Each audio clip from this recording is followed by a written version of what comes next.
ต้องเหื่อไปซึ่งกันและกันลูกเต้านะครับมันได้รับการล่อล้อมป่อยางแม่ยางบางครั้งมันบ่รู้จะไปทางไหนมันก็โมโหมันอาจจะปล่อยกำอูกำจ๋าที่ดูแลบ่เหมาะสมออกมาเฮาก็ต้องอธิบายให้เขาฟังด้วยเหตุด้วยผลแล้วก็ให้อภัยแล้วก็เริ่มต้นใหม่ท่านผู้ฟังผมใช้หลักการนี้นะครับสอนลูกผมบ่เคยใช้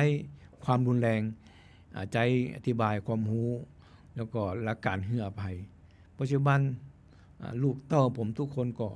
ประสบผลสำเร็จเกิดจากการให้อภัยทั้งนั้นเลยเพราะฉะนั้นการให้อภัยจึงเป็นเรื่องที่สำคัญการนำรักธรรมคำสอนของพุทธศาสนา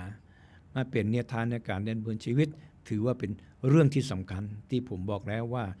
วันนี้เป็นวันสำคัญของประเทศไทยแห่งวันหนึ่งนั่นก็คือวันปิยมหาราชปิยมหาราชนั้นที่ได้มานั้นเกิดจากการฮื้อนะครับของรัชกาลที่5เพิ่นฮื้อทุกอย่างนะครับฮื้อใจตัวประชาชนนั้นยอมรับ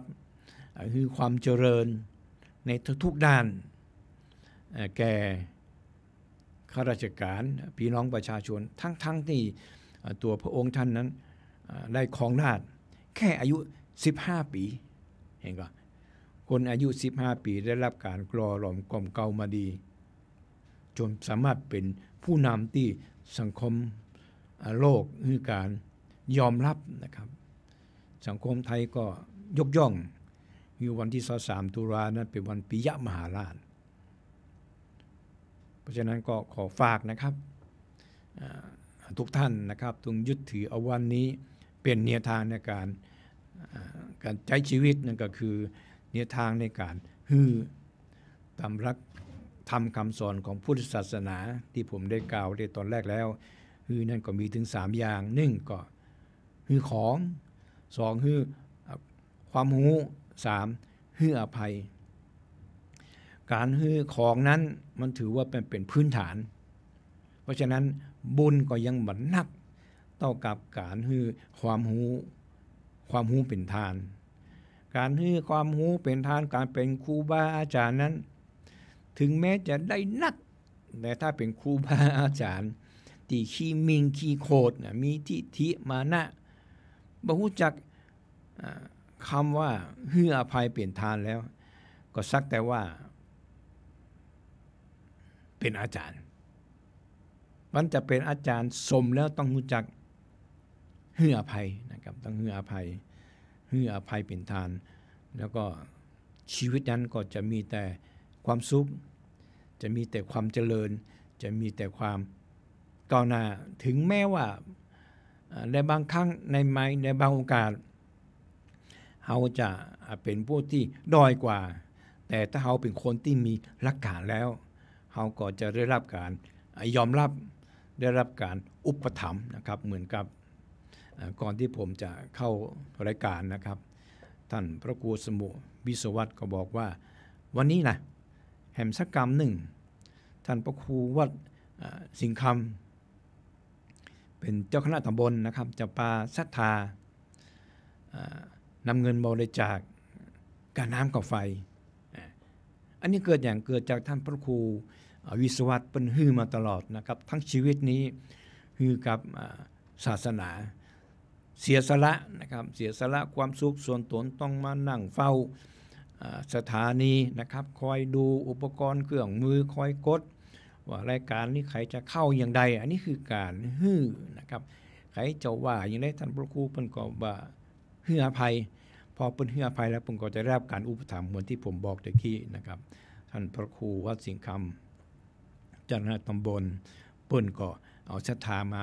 บริจาคเรื่องการน้ำกับไฟเพราะว่าสถานีเฮานี้เปิดตลอด24ชั่วโมงเพราะนั้นก็ไฟนี้ก็นักนะครับเดือนนึงหลายหมื่นคณะศรัทธานะครับที่ฟังรายการที่พึ่งทางใจแล้วก็ฟังหลายๆรายการ